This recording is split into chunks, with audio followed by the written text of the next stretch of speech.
Primrose Funeral Service has been providing comfort and guidance during difficult times. Pre-planning with Primrose can help make things a little easier for families.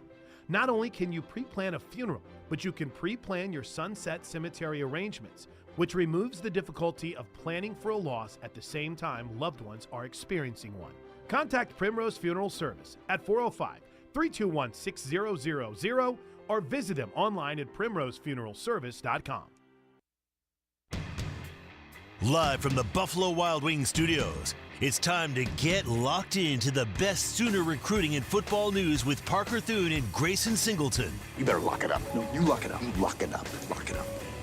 Hit the guys up on the Riverwind Casino call-in line at 405-329-9000 or text the show on the Knippelmeyer Chevrolet text line at 405-651-3439. Do it! Just do it! Now, with Locked In, here's Parker Thune and Grayson Singleton. Well, Oklahoma no longer has the number one player in the transfer portal. They don't even have the number one quarterback in the transfer portal. Carson Beck, who, that was fast, already headed to Miami. Not a huge shock there. Carson Beck is the number one player in the transfer portal, according to 24/7 Sports. Maybe some other outlets have him number one as well. He's the number quarterback, too. And I got to say, man, I'll say it with my chest, Grayson Singleton, I would not trade what OU has at quarterback in the portal for the new number one player in the transfer portal at quarterback. I wouldn't, man. There is no way with where OU's at right now, I would not trade John Mateer for Carson Beck, who is now the number one player in the portal. Really, for many reasons. I didn't think Carson Beck was all that great this year. Had a lot of costly mistakes and a lot of big games. He was like the Heisman Trophy preseason favorite, did not live up to expectations. Georgia, I know they won the SEC, but probably to their fan base had a disappointing year. But here's why I would take John Mateer all day over Carson Beck. What does Oklahoma need right now offensively? Well, they need a lot of things. They need a better run game. They need a better pass game. They need a better O-line. They need to be better on third down. They need to be better on first down. They need a lot of things offensively. They need a dog on offense right now, man. They need a dude on offense right now. Who was that guy last year? There was a lot of adversity a year ago. A lot of things went wrong last year. And in those moments, like, who could you say, hey, man, that guy that Oklahoma had on offense, no matter how bad it got, everyone looked to that guy to get him out of that. I don't think that they had that, especially when you're rotating quarterbacks as much as they did. My hope, and this is a projection, but I think John Mateer is that dude from day one. We already have all the Baker Mayfield comparisons with the swagger and the confidence that he plays with and all that. Oklahoma needs a legitimate playmaker at quarterback, and I think he is that. But they need a dude, man. They need a dude that exudes confidence, and he's that guy. He's that dog on the offense from day one. I think John Mateer is that. I don't think Carson Beck is that or would be that. Add me to the list of people who severely overestimated Carson Beck. I thought he was going to be the number one pick in the draft coming into this year. He was my pick to win the Heisman Trophy coming off of his year where he was pretty fantastic in 2023. And everything that you just said is exactly right. Costly turnovers. He played them out of the Alabama game. In the most big-time moments, we did not see him. And, you know, it stinks for him that it all came to an end with him blowing out his elbow, but that's the world we live in. Absolutely not. You would not trade him for John Mateer right now. You got a guy who had a better year at Washington State for whatever that means. Whatever it means, he still had a better year at an FBS program.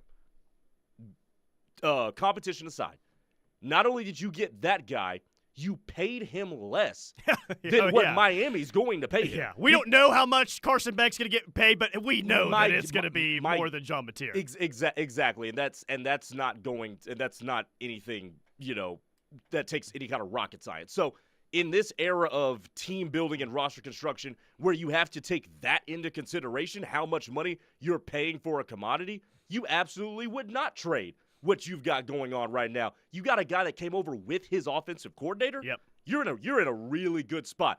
good luck to Carson Beck. I think he's going to find himself in a good spot, too, if they can reload the receiver talent around him. But what you got in Norman right now, don't mess with it at all. It's a money move by Carson Beck, Sure. and he's getting closer to the girlfriend. I'm sure that was a factor there, right? Come on now. This texter from the 310 state of California says Fox affiliate in Miami is reporting that Miami's contract with Carson Beck is $4 million for 1 year. No. If that is any sort of true, if it's $4 million or if it's close to it, Miami massively overpaid for Carson Beck. And I know that they need a quarterback right now because they missed out on John Mateer, and Carson Beck is a guy that's played a good amount of football, but I'm sorry, man. I think you massively overpaid for Carson Beck if you paid $4 million. And just quarterback against quarterback, I'd rather have John Mateer. But again, the overall point is I think John Mateer is perfect for what OU needs at this time. Will John Mateer end up being the best quarterback out of the transfer portal this year? I don't know. I certainly think he has a chance to be that and have the best year and have the best numbers, but it's perfect for OU at this time because you're getting a playmaker at quarterback, right? You're getting a dynamic playmaker at quarterback, a guy that can make plays with his arm, a guy that can make plays with his feet, and I can't stress this enough, a guy that I feel like will be an immediate leader for that offense going in this year, something that they desperately needed a year ago and something that I don't know if they frankly had during the 2024 season. No, they didn't, because you were cycling through quarterbacks and quarterbacks who were not very comfortable at all during the season. So it's a tough ask for them to galvanize everybody around them while they seem like they're playing in quicksand as well. And that goes on the coaching staff in some case as well. But, you know, Carson Beck getting $4 million, I think this says more about the situation Miami was in. Miami has made their bed trying to do it with one-year rental quarterbacks. Sure. They did it last year with Cam Ward. I think they did it the year before. I can't remember off the top of my head who that quarterback was. And now they're doing it again. And when you do that like that and you're missing out on one guy, you know, sometimes desperation breeds some very interesting things. And that seems like how they got to the $4 million. And look, Carson Beck is still talented. We've seen quarterbacks pop 1 year and then decline and then pop again. We could see it. We could see it again with him, and maybe that $4 million looks a lot more appropriate. I don't know, but John Mateer, I think you said it perfectly.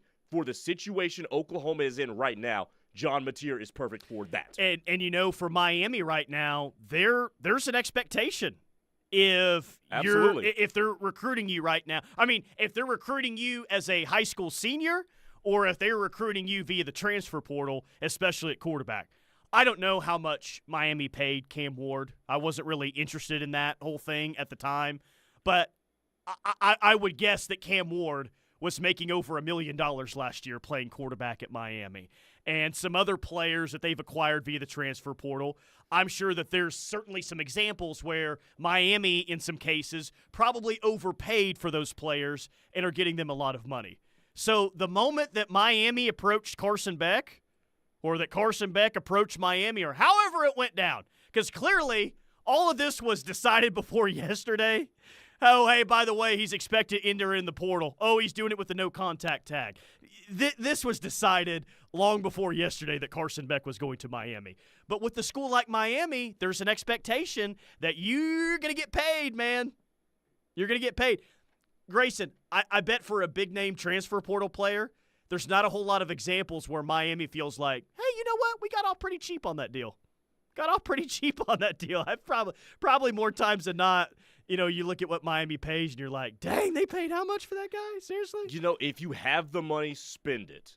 Because what that They have the money. Wait, certainly. I mean, there's no sense, and this is what I have against baseball owners sometimes. There's no sense in sitting on money and not trying to throw it around to buy talent, especially because establishing a reputation is important in sports. And if you can establish a reputation that you can bring in highly talented guys, and we're also going to compensate you pretty handsomely too, now that you're dealing with agents too, those things percolate in those circles, and that can pay off down the line. Frisco Sooner, what in the hell do people see in Carson Beck? For me, he is an average college quarterback. Will be interesting to see what he does when he is forced to throw it 25 to 30 times a game and actually has to win a game for his team and not just to hand the ball off. What do people see in Carson Beck? I've got some numbers for you. Here's what I think people see in Carson Beck. 6'4", 220 pounds. He looks like the prototypical quarterback, right? What it's supposed to look like in an NFL draft, and supposedly what NFL scouts love in a quarterback, that frame and the arm strength that he has. I guess that's what people see in Carson Beck. But I'm with you, Frisco Sooner. I don't think that he's a bad quarterback. I think that he will get drafted, but I don't think that he's some game changer, some exceptional player. 28 touchdown, 12 interceptions this year at Georgia. And the year before, he completed 72% of his passes for just shy of 4,000 yards, 24 touchdowns, 6 picks. No, this is a guy that has the prototypical frame, and he has had the season to back it up a couple of years ago. And there's an offensive guy that can say, he's my reclamation product, which, by the way, his numbers this year don't look bad, but when you watched it, it did not look right. So if there's a coach out there that says, I can fix that, I can make this guy the number one pick in the draft, he's going to go for it, and he's going to tell his school to spend the money to go get him. 2 interceptions. Let's see. Let's go back. 3 interceptions against Alabama this year. Yep. 2 interceptions against Mississippi State. 3 interceptions against Texas. 3 interceptions against Florida. 1 against Ole Miss. So he had 1, 2, 3. He had 3 consecutive games where it goes 2 picks against Mississippi State, 3 against Texas, and 3 against Florida. That's not good. That is not efficient football, not man. Good at all. Beck, when he is not at Georgia, will be average to below average, says Les in Hays, Kansas. And then Josh in Tulsa says, Beck over Mateer? My brothers in Christ. They have to be joking. Mateer was dang near a one-man show at Washington State. And remember, they wanted John Mateer. Miami wanted him. Mm-hmm. We wouldn't be talking about this conversation if he had gone there instead of Norman. But, Beck is not a bad fallback. Maybe for that price he is, and that's to be determined. Yeah, we'll have that answer this time next year. But I think he will be pretty good if they can surround him with weapons. Yeah, and I don't know what Miami's situation is next year. You know why?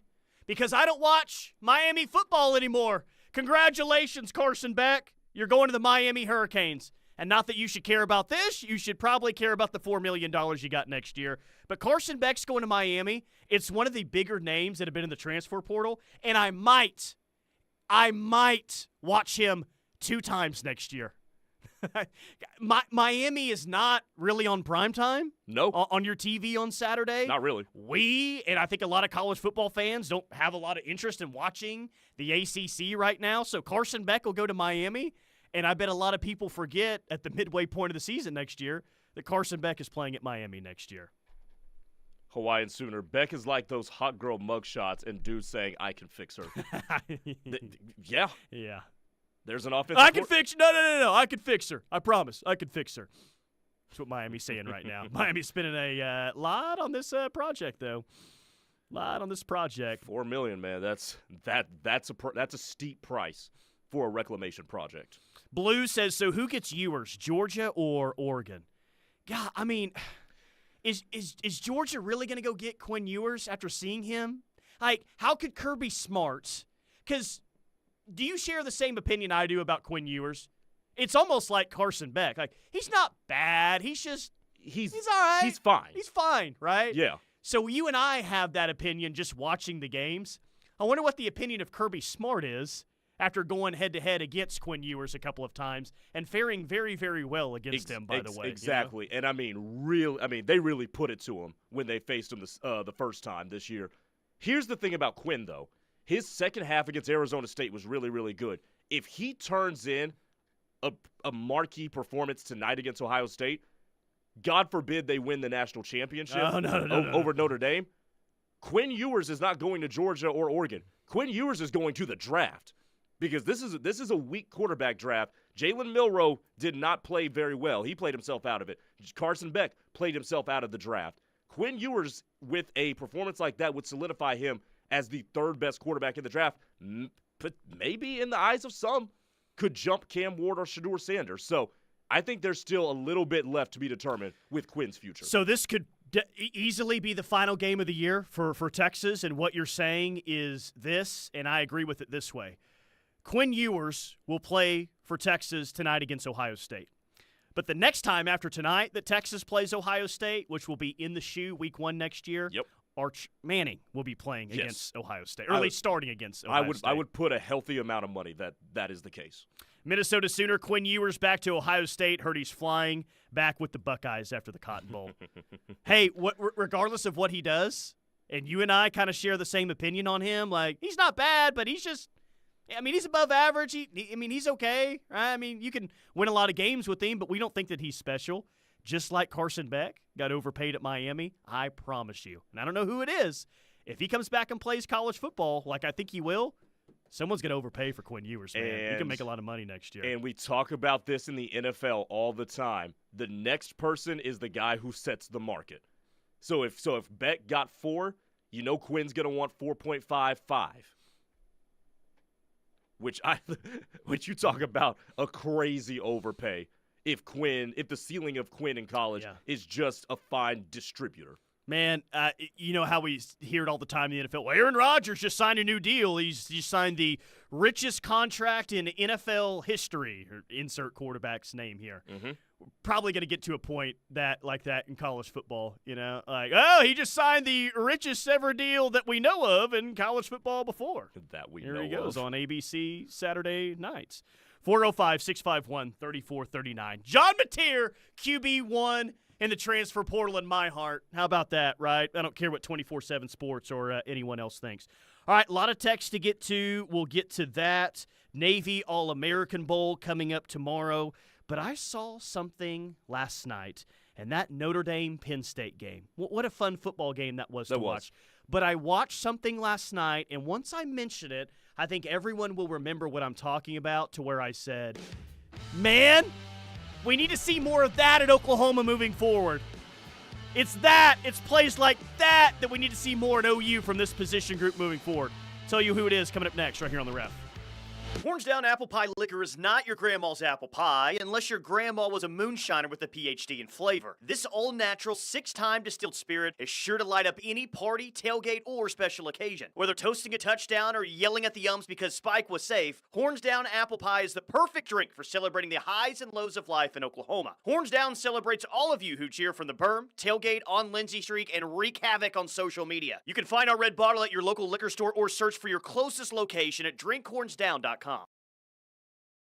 7. Bonnie Raitt, March 15th. And Chicago, March 28th. Riverwind is OKC's favorite casino experience. The Sooners aren't the only team in Norman killing it in the transfer portal. Bob Stoops. You know, in today's world, especially with transfer portals and whatnot, you could change a team in a month. Dusty Dvoracek. You practice situations with the expectation that when you get into game situations, you go out and execute. Brian Bosworth. I went to Oklahoma for the very specific purpose to kick the out of Texas in the Cotton Bowl. The Ref continues to prove this is the home of Sooner fans. The Ref Sports Radio Network. At Confidence Ford of Norman, we believe in living up to our name. Our commitment to confidence is in everything we do. Whether you're searching for the perfect vehicle from our extensive selection of new Ford models or pre-owned cars, our dedicated team will help you every step of the way. Because with us, you're family. We're conveniently located at 825 North Interstate Drive. Confidence Ford of Norman, a Cavender Auto family dealership where confidence is Cavender. My son Ian was diagnosed with a brain tumor at the age of 16 months. We had no hope until St. Jude rescued us. He's alive because of what St. Jude has done. He's here because of the doctors who came before, their blood, their sweat, their tears, the knowledge accumulated and shared, with everyone else around the world. This is how we help kids beat cancer all over Finding cures, saving children. Learn more at stjude.org. When students struggle because they are hungry or fall behind because they lack school supplies, a caring adult can make all the difference. Especially someone from the community. Someone who knows the students and the obstacles they might be facing. At Communities in Schools, our site coordinators surround students with a community of support to ensure that they have everything they need to engage in learning. We go all in for kids, all day, every day. To learn more, visit communitiesinschools.org. You say you'd never give in to a meltdown and never fill your feed with kid photos. You say you'd never put a pacifier in your mouth to clean it and never let them run wild through the grocery store. So when you say you'd never let them get into a car without you there, know it can happen. 1 in 4 hot car deaths happen when a kid gets into an unlocked car and can't get out. Never happens. Before you leave the car, always stop, look, lock. Brought to you by NHTSA and the Ad Council. Are you in need of a dependable electrical contractor and not sure where to start? Look no further than Wade Electric. In December and January, Wade Electric offers up to 30% savings on accent lighting, panel changes, and other select services. Take advantage of the opportunity to save big on much-needed upgrades to your home or business. Let Wade Electric help you save by calling 405-329-1940 today. Okay, antibodies, huddle up.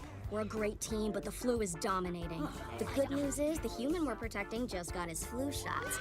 That means all of us antibodies have strong new gear that will help us fight and defend against the flu. We must win so that our human can stay healthy and help protect the people he cares about most. Let's work as a team to defend against the flu. Gear up with a flu shot to help protect yourself and others and reduce your risk of being sick or hospitalized with the flu. Learn more at getmyflushot.org. Brought to you by the AMA, CDC, and the Ad Council.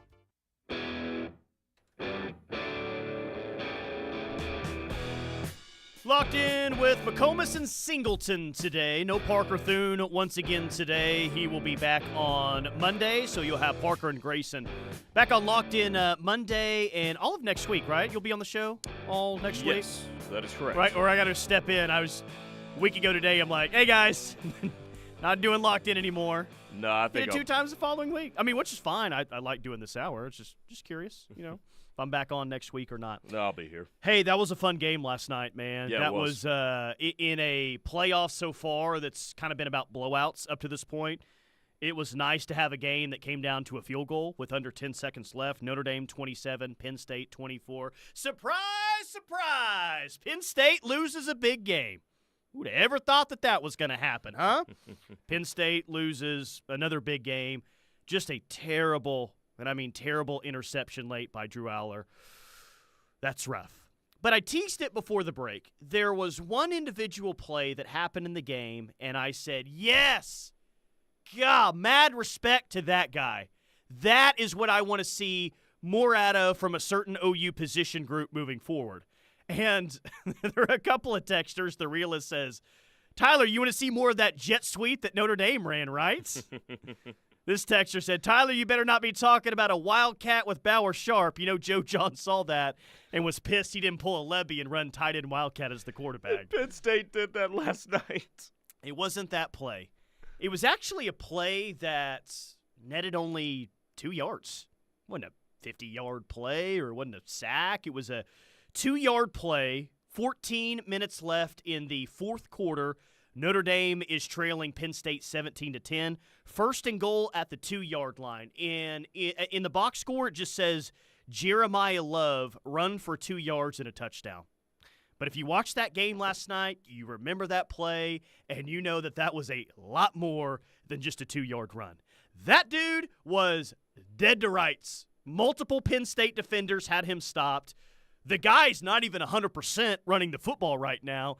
It was like pure will and determination and just effort and strength and everything that I want to see more of from OU's running backs in, not even like that, just breaking tackles, getting extra yards. There was no way on a first and goal that Jeremiah Love from Notre Dame was going to be denied and he wasn't going to score a touchdown on that play. I respected it, man. That play got me hyped up. That got me pumped up. And not that OU's running backs have been terrible recently.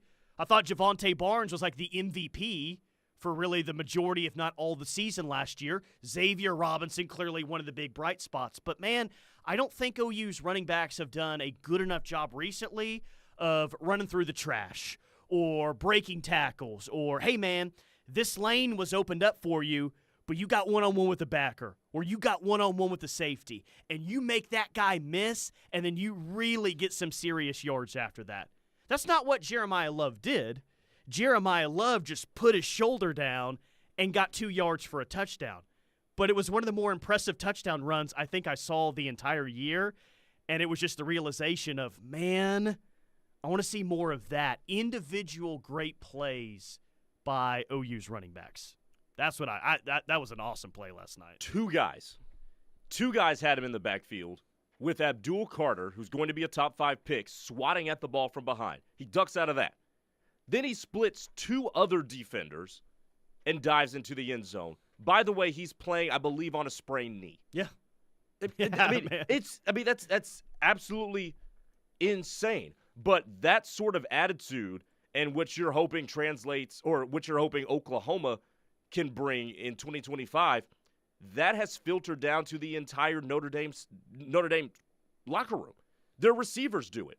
How many tackles did they break? How many tough contested catches did those guys get? Greathouse had an otherworldly game. Yeah, young player. Young player, number 1 for Notre Dame. Their tight ends do it. Their offensive line is gritty. This is a mentality that Marcus Freeman has established in that locker room, and it shows up in plays like that. And yes, you hope that can start from a coach and filter its way down in the Oklahoma program, because you look at a program that's doing it now, they're going to play for a natty in 10 days. 3-star KW in the 918. You know what that run reminded me of, Tyler? One of my favorite OU players ever. Alan Patrick. Wasn't the most talented dude, but dude ran hard every carry. I love me some Alan Patrick. I think he's one of the more underrated offensive players of the Stoops era. Put on a spin move. They got called back at A&M back in 06, but the dude ran downhill. He was super physical. I like that, K-Dub, a little Alan Patrick. Hawaiian Sooner says Tyler C. Xavier Robinson. And, hey, I hope that Xavier Robinson, like, his trajectory as a player, as a running back, continues at the rate that it looks like it's going right now. But, sure, Hawaiian Sooner, like, I think that Xavier Robinson can absolutely be that type of player that we're talking about, to where, he's on one-on-one situations, or, heck, he gets hit in the backfield by a couple of players, he's still able to make something happen. Like, I think Xavier Robinson is definitely capable of that. I just want to see more out of him, and I want to see more of that moving forward from him. But I definitely like what the future looks like for Xavier Robinson. The offense was not great this year. That's why multiple changes were made at offensive coordinator during the season. You got a new offensive coordinator at the end of the year. But if you want to talk about bright spots offensively, do you start at Xavier? Clearly he's on the list, but you may start with that one.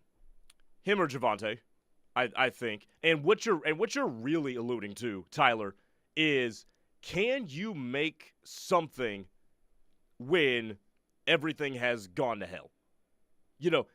Can you still be productive when not everything is perfect in front of you?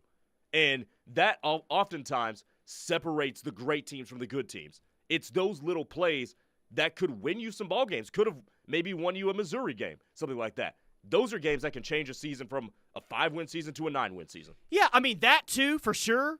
But I'm even also talking about, hey, a 15-yard run.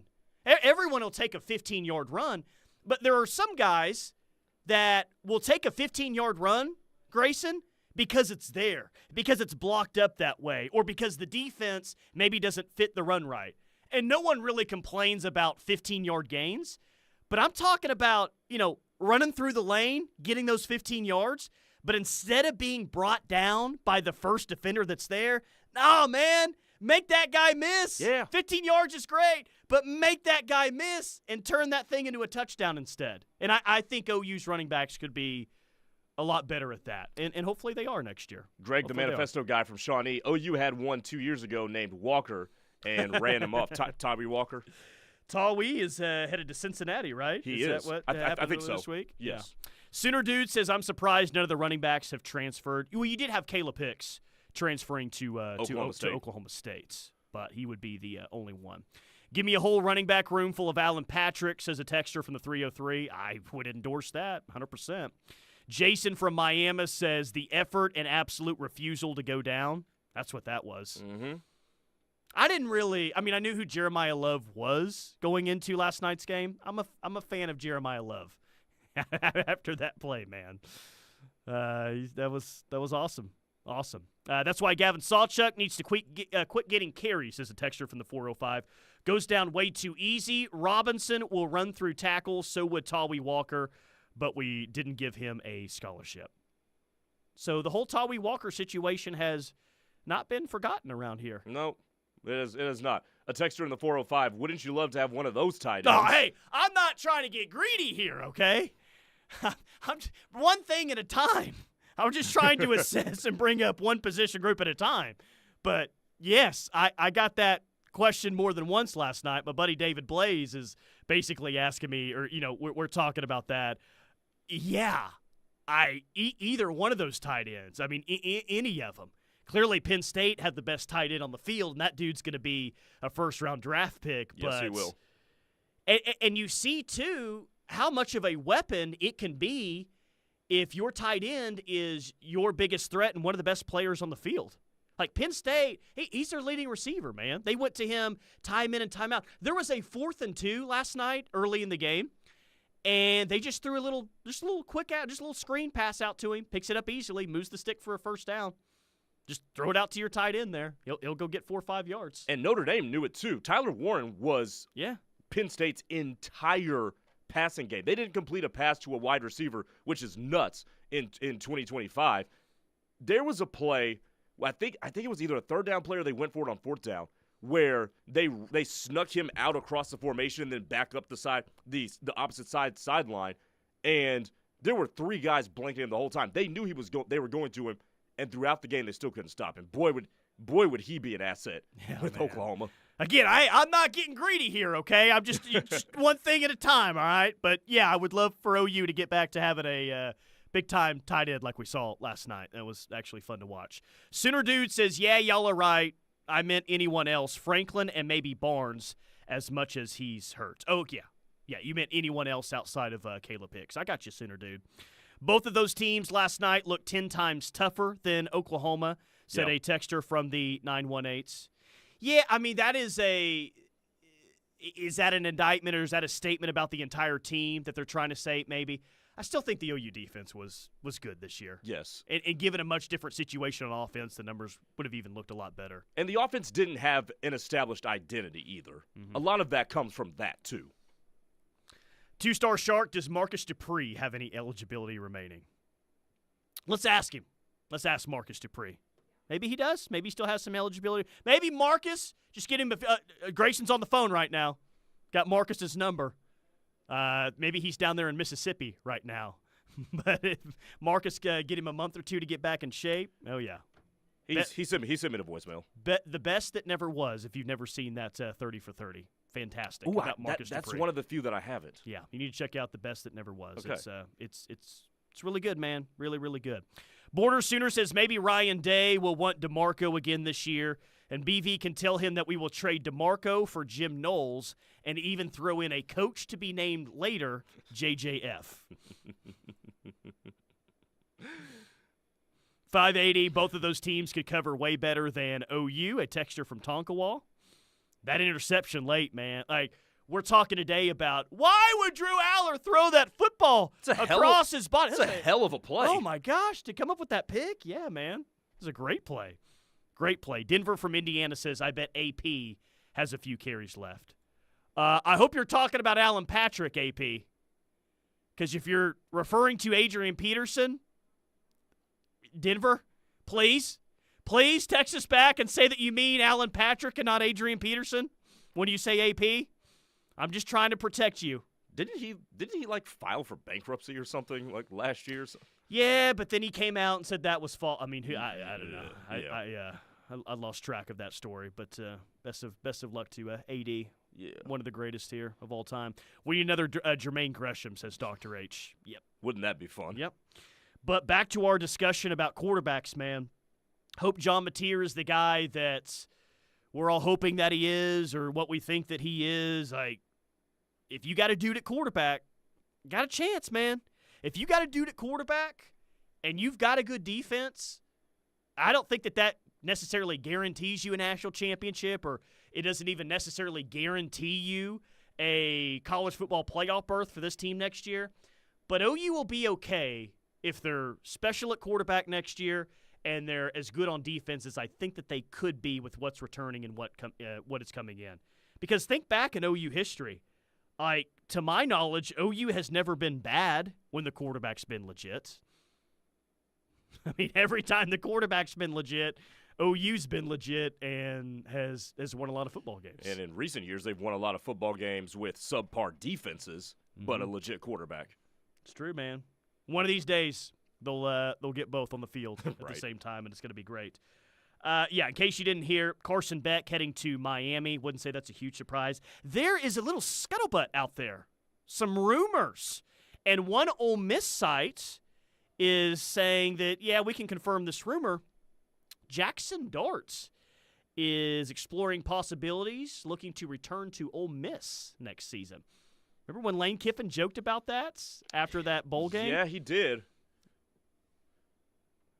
Makes a lot of sense. He maybe heard from somebody in the draft that told him, go back to school. Or maybe it's just, he can come back and play college football one more year. And I think that that's what he's exploring, like the possibilities to be able to come back one more. And because Jackson Dart will make a lot of money playing at Ole Miss next year. I mean, it wouldn't be a terrible move for him. I would pay him more than I would pay Carson Beck. Now, would I pay him $4.5 million? Maybe not, but I would pay him comparable money to that if that's the market. Yeah. Sooner Walk says we will be 1,000 times better on offense than we were last year. We only have one way to go. We can't get any worse, I don't think. People don't like when you say that last sentence, Sooner Walk. I said something to that effect earlier this week, and someone got really mad at me because we challenged worse this year, and we were proven wrong about that more than a couple of times. But I do think, Sooner Walk, that you're right, that they're going to be a lot better on offense this year. Hey, I got to believe for my own sanity this offseason that that's going to be the case. I can't mentally be in a spot, Grayson, for the next several months where I don't think that OU is going to be a lot better on offense and we won't repeat what happened last season. I can't do that. I got to believe. Got to believe it's going to be a lot better. One final segment of Locked In is coming up next. More from the text line, YouTube chat, and some OU transfer portal and recruiting coming up next. Hornsdown Apple Pie Liquor is not your grandma's apple pie unless your grandma was a moonshiner with a PhD in flavor. This all-natural, 6-time distilled spirit is sure to light up any party, tailgate, or special occasion. Whether toasting a touchdown or yelling at the umps because Spike was safe, Hornsdown Apple Pie is the perfect drink for celebrating the highs and lows of life in Oklahoma. Hornsdown celebrates all of you who cheer from the berm, tailgate, on Lindsay Street, and wreak havoc on social media. You can find our red bottle at your local liquor store or search for your closest location at drinkhornsdown.com. Show, and there's only one place to hear it. The Ref, the home of Sooner fans. Download the KRF app today to listen from anywhere. When you're sick, you need to be seen by a health professional today, not next week. Norman Regional Urgent Care is here for you from 7 a.m. to 7 p.m. Open 7 days a week at Porter Health Village in Norman and Monday through Friday in Westmore and Goldsby. No appointment needed, just walk right in. Whether it's a sudden illness or a minor injury, Norman Regional Urgent Care is ready to get you back on your feet today, not next week. Are you looking for a luxury apartment for rent in Norman? The Falls at Brookhaven offers stunning 2- and 3-bedroom spacious floor plans with large walk-in closets, washer and dryer hookup, and a fabulous kitchen in a well-maintained, calm environment. From plush carpet to sleek stainless steel appliances to a pool, 24-hour fitness, and 2 dog parks, the Falls at Brookhaven has it all. Call our locally owned and operated community at 405-701-8233 or go online to thefallsatbrookhaven.com for a free tour and see what living in luxury is like. While serving in Iraq, our vehicle was hit. They didn't think I was going to make it. I'm LaToya Lucas, and I'm a veteran. I had to learn to live with the scars, both visible and invisible. DAV helps veterans like LaToya get the benefits they've earned. They help more than 1 million veterans every year. My victory is overcoming my wounds so I can help other veterans. Support more victories for veterans. Go to DAV.org. So you want to create your future? Discover a path worth traveling down? Find a career to get excited about. For decades, Moore Norman Tech has been training talented, skilled individuals, empowering them to step into a career that fuels not only their life, but the Oklahoma workforce. These individuals are the heartbeat of this state's economy. Individuals just like you. Create your future today at Moore Norman Tech. When students struggle because they are hungry, Or fall behind because they lack school supplies, a caring adult can make all the difference. especially someone from the community, Someone who knows the students. and the obstacles they might be facing. At Communities in Schools, our site coordinators surround students with a community of support. To ensure that they have everything they need to engage in learning. We go all in for kids, all day, every day. To learn more, visit communitiesinschools.org. Hey, wouldn't it be great if life came with a remote control? You know, you could hit pause when you needed to, or hit rewind, like that time you knocked down that wasp's nest. Uh-oh. Well, life doesn't always give you time to change the outcome, but prediabetes does. With early diagnosis and a few healthy changes, you can stop prediabetes before it leads to type 2 diabetes. To learn your risk, take the 1-minute test today at doihaveprediabetes.org. Brought to you by the Ad Council and its prediabetes awareness partners. Children are the greatest joy and our best hope for a better future. Friends, they are the future. But did you know that millions of kids are facing hunger every day? Food is not just food. It's energy, health, confidence, hope, and even love. Yes, love. Thank you! Learn more about how No Kid Hungry is helping end child hunger in America at helpnokidhungry.org.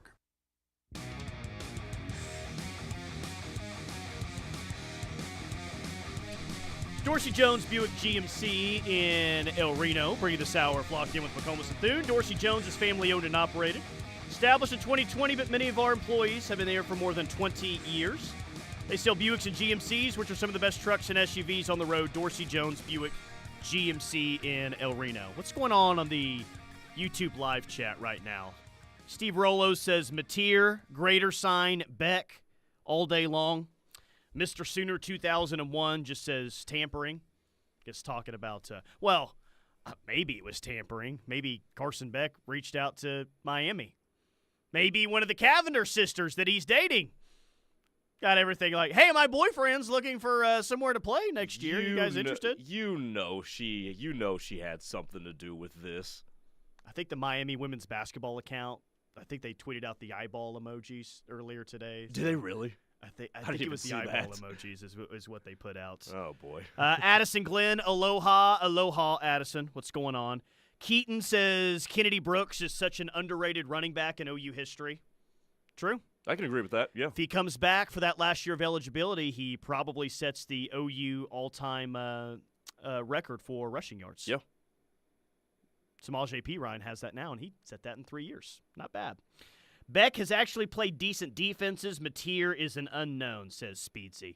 Well, it's clearly a step up in competition for John Mateer. I think that we can all immediately recognize that. Yes. And, if you were to be skeptical or, okay, yeah, he was great last year, but here are some of the concerns I have for John Mateer, that would be one of the main ones, if not the main one, is, okay, who you played last year versus the SEC defenses and Michigan that you're going to face next year, for sure. I mean, it's like watching Caleb Williams try to run away from guys in the NFL the way he did his last couple of years in college. Sometimes that speed will take you a little bit of time to really adjust to. So we'll see. Gunny says, anyone else want to touch grass? So get in touch with Gunny if that's what you want to do on your Friday afternoon. And then Keaton says, Kennedy Brooks only lost one fumble in his entire career. Insane stats. It's a pretty insane stat. That's for sure. Kyron Lacey? Wanted on some hit and run charges and negligent homicide or something. I saw that about an hour ago. Yeah, dang, he's a really, really good player, man, and that's he's a good player. Interesting. Some news to watch out for, I guess, to see what comes next on that deal. If you remember from week 1 of the season, Tyler, he was the one that we kept getting that shot of that did the gun celebration for LSU. Yeah, it's kind of an unfortunate series of events. We had a few gun celebrations in the SEC last year. South Carolina. That was hilarious. got in trouble with it at one point. Was that Dylan Stewart that did that? It was Dylan Stewart just emptying the clip into Jackson Dart. Nice. Johnny Comer says BV wins 9 games next year. Chris from Knoxville saying, remember the saying needs to be, can it get any better instead of can it get any worse? Because we messed around and found out this season, LOL. Yeah, that saying kind of, I try not to say it because it kind of triggers me now after last year. Well, it can't get any worse. This has to be rock bottom. This has to be rock bottom. And we found out last year that wasn't. We just kept finding a new one. Yeah. Slim Brady says, I'll still take Kyron Lacey if he enters the portal. Slim Brady just wants 2009 Florida. 2009 Florida, 2008 Florida, probably a little 2007 Florida. That whole iteration of Florida. Yeah, that whole Urban Meyer era there at Florida. Slim Brady's like, I don't really care if they're great human beings whatsoever. And in the middle of it all was Tim Tebow. They won a couple of national championships there, so I'll go ahead and take that. 1 year ago today, man. 1 year ago today, and it happened while I was on the air, and it's still crazy because it broke out of nowhere. A major news story broke in college football. Nick Saban announced his retirement. Was that a year ago today? A year ago today. Think that's been a pretty huge change in the sports? Well, for one, it screwed Arizona because Arizona ended up losing its coach as part of the domino effect, I believe, and then its season toppled out of control. Gave us one hell of a run for College Game Day, though. No, College Game Day. This was the best year for College Game Day in a while, since like the good old days. Man. I really loved Nick Saban on TV. Oh, he was awesome. I mean, you never knew when he was going to throw out a 4-letter word, and it's just kind of like, oh. Okay. I never thought I would be watching a TV show where Nick Saban and Pat McAfee are sitting next to each other. You could tell early on that I don't think Saban was, too fond of everything that Pat McAfee brings. But Nick Saban really kind of calmed down and chilled out and really, kind of accepted the new role that he's in. And once he did that, he really meshed well with McAfee and everyone else. And it's a good show now. There was a turning point where once Nick Saban got comfortable, that show took off. Mm-hmm. And I think he's great. Yeah, I think he's really good too, man. I think he's really good. Navy All-American Bowl coming up tomorrow. Ryan Fogier down there. Got Tristan Haynes down there as well. And just look the past couple of days of, hey, here's who's, really stood out in practice. And at least on the Rivals end of things, I haven't heard too many mentions of any OU guys. But I guess old Cortez Mills is having a good week down there. Okay. The former OU commit headed to Nebraska. Had a really good day of practice yesterday. I don't think I'll find myself watching the Navy All-American Bowl tomorrow. College basketball and NFL will be more of my speed tomorrow. Yeah. I might check in on it. Deer Creek's quarterback Grady Adamson is down there. Oh, nice. So I might check in on it for a couple just to see if I can catch him a little bit if he gets in the game. Perfect segue because I had this written down today on the rundown sheet. How long you been calling Oklahoma high school football games now? This is year 2 in 6A, year 3 total. Okay. Best Oklahoma high school player you've seen in person. Very small sample size. That's why I prefaced with that before. Katie Jones was really good.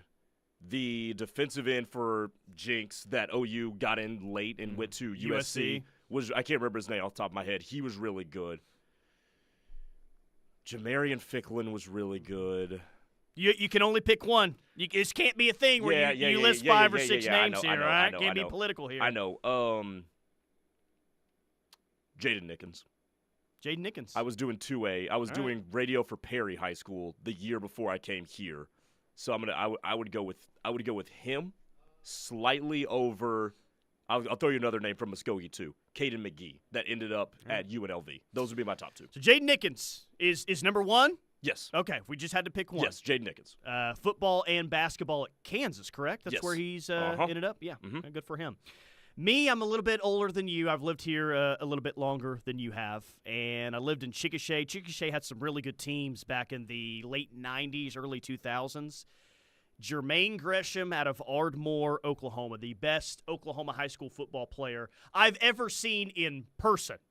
Now, if you want to tell me that, like, Gerald McCoy was a better player than Jermaine Gresham, I mean, okay, I didn't see Gerald McCoy play at Southeast. I saw Jermaine Gresham play for Ardmore against Chickasha one time. That's the best Oklahoma high school football player that I've ever seen. Yeah, man, I mean, come on, he's how big that guy is. I was gonna. That was my next question. Throw the ball up to him. How big was he in high school? I mean, what did he's 6'6", 6'7" when he got to OU. I mean, he's right around there playing what was 5A, I think 5A high school football at the time. Yeah.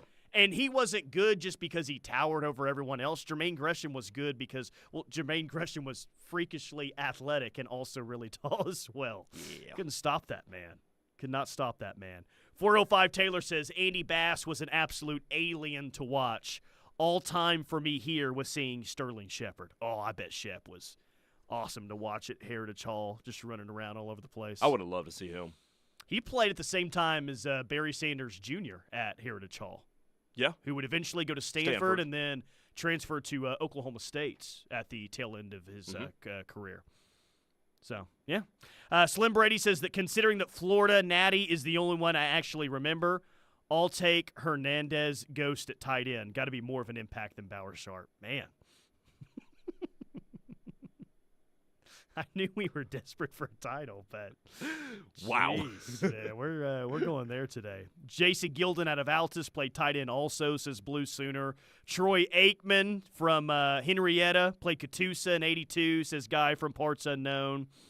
And we got a lot of other submissions there on the text line. Always a fun topic for sure. Mm-hmm. You know what else is a fun topic? Talking about Texas getting beat tonight.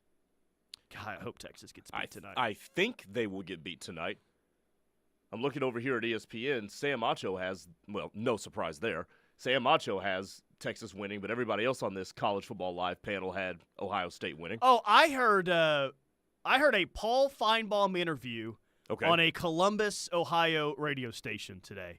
I was just, seeing what they were doing on a big game like this, just kind of going on, doing a little out-of-market research, see what's going on. And old Paul Feinbaum, the mouth of the South, the SEC cheerleader. Oh, I mean, I don't know what we're talking about here. I mean, down here, guys, it feels like a foregone conclusion. Texas has no chance. I mean, Texas will just be lucky to be in this football game in the fourth quarter. Like, Ohio State will absolutely destroy Texas in this game. I'm like, shut up, Paul. You're making me even more nervous than I already am. Like, I don't even know what Texas is doing in this game. Ohio State's far better, and, yeah, it's foregone conclusion. They're going to win this game. So every time I hear someone today saying, Ohio State's a better team, they're hot, they're going to win the national championship, I'm so nervous about this game because I don't want Texas to play in a national championship that all this great talk about Ohio State just gives me more nerves for this game. Texas has a sneakily annoying way of finding ways to win games. And that should be your chief concern. Is just the will to find a way to win. They have the best play caller in the country right now. Yeah. And they've got a defense that takes the ball away better than anybody else in the country. It doesn't work like this in football. It does not work like this in college football. We know that. But if you want to look at it this way, is Ohio State the best team that Texas will have played this year? I say yes. Yes. I say yes. Okay. So before Ohio State, who was the best team that Texas played? Georgia. Twice. Yeah. And lost both of those. Now, is Texas the best team that Ohio State has played? I don't know, man. I think Oregon could be better. Yes. I don't know if I'd say that Tennessee is better than Texas or not. I mean, that's close. I don't know if I'd say Penn State. But I don't think that this is the best team that Ohio State has played. And the best team that Ohio State played, they just destroyed them in the last football game that they've played. Now the question is that a one-off? Was that sort of offensive explosion in the first half a one-off? Because you have to think about this. Ohio State, the reason we've questioned them is because they haven't looked like that all year. They've had to take time to bake and take time to build up to what they are now. So the fact that that could be a one-off and they potentially regress back to what they were, say, in Week 8, Week 9, that version of them is beatable for Texas. Yeah. So that part remains to be seen. Look, if Will Howard plays the way that Will Howard played against Tennessee and Oregon, I'll sound like Paul Feinbaum here, Grayson. It is a foregone conclusion. Ohio State's going to win this game if the Will Howard that we've seen the last two games shows up. Yes. I'm sorry. Yeah, hands down. Texas is good, but Texas is not good enough to outduel that. I mean, they're just not. I agree. But am I nervous about Will Howard throwing out a bit of a stinker tonight after everyone's saying, oh, gosh, he's amazing now, and Ohio State's the favorite for the title and this and that and everything? Yes. Yes, I am. I am very nervous about Will Howard going out there and throwing a stinker out. Mm-hmm. But, hey, if Ohio State gets that pass rush like they got against Oregon, Will Howard plays the way that he did. Yeah. Texas can't cover Jeremiah Smith. Texas can't stop the run game in the second half like Cam Scadaboo in Arizona State. There's a path for Ohio State to really, really hammer Texas tonight. Yep. And Texas watched. I hope it happens. Texas watched that film and was like, there's no way we're letting safeties be isolated against Jeremiah Smith. All right, the rush is coming up next. Keep it locked on the ref. We're the home of Sooner fans. Football. You love it. We love it. You live it. We live it. You need it. We got it. Nobody covers college football better. The Rush. Right here on the Ref Sports Radio.